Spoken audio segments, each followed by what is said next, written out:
මැතිසබේ කැන්ටිමේ නරකහදියක් කැරපොත්තෝ මීයෝ පිරිලා කෑම හදන්නේ රසකාරක දාලා PH-ලාට බලන්න අවසරන වාර්තාව දෙක්කම මන්ත්‍රීගෙන් බඩ දඟලාවි சலாத கேமத் நத்தரகலா கதாநாயகியின் அந்தலோத்கம ஹெலிதரவாக் என்பதாக செய்திக்கு தலைப்பெற்றிருப்பது நாங்கள் காணக்கூடியதாக இருக்கிறது.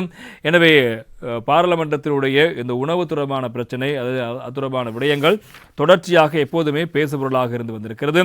எனவே கடந்த காலங்களின் கிட்டத்தட்ட பல்லாயிரம் ரூபாய் பெறுமதியான அல்லது ஆயிரக்கணக்கான ரூபாய்கள் பெறுமதியான உணவை 200 ரூபாய் 300 ரூபாய் 400 ரூபாய் என்ற விலைக்கு பாராளுமன்றத்தில் வழங்கினார்கள். இது அரச நிதி மோசடிக்கு சமனான விடயம் என்று தெரிவித்து தற்போதைய அரசாங்கம் பாராளுமன்றத்தில் அனைவரும் அந்த உணவுக்கேற்ற விலையை கொடுத்து உணவுகளை பெற்றுக்கொள்ள வேண்டும். எனவே அதற்கான நடவடிக்கை மேற்கொள்ளப்பட்டு இப்போது பாராளுமன்ற உணவகத்தில் பாராளுமன்ற உறுப்பினர்கள் தங்களுடைய கட்டணத்தை செலுத்தி அந்த உணவினுடைய பெறுமதி எவ்வளவோ சந்தை பெறுமதிக்கு அமைய கட்டணத்தை செலுத்தி அதனை பெற்றுக்கொள்ள வேண்டும் என்ற சட்டம் இப்போது அமலுக்கு வந்திருக்கிறது. ஆனால் அதற்கு பிறகு இப்போது இன்னும் ஒரு பிரச்சனை இப்போது தெரிய வந்திருக்கிறது.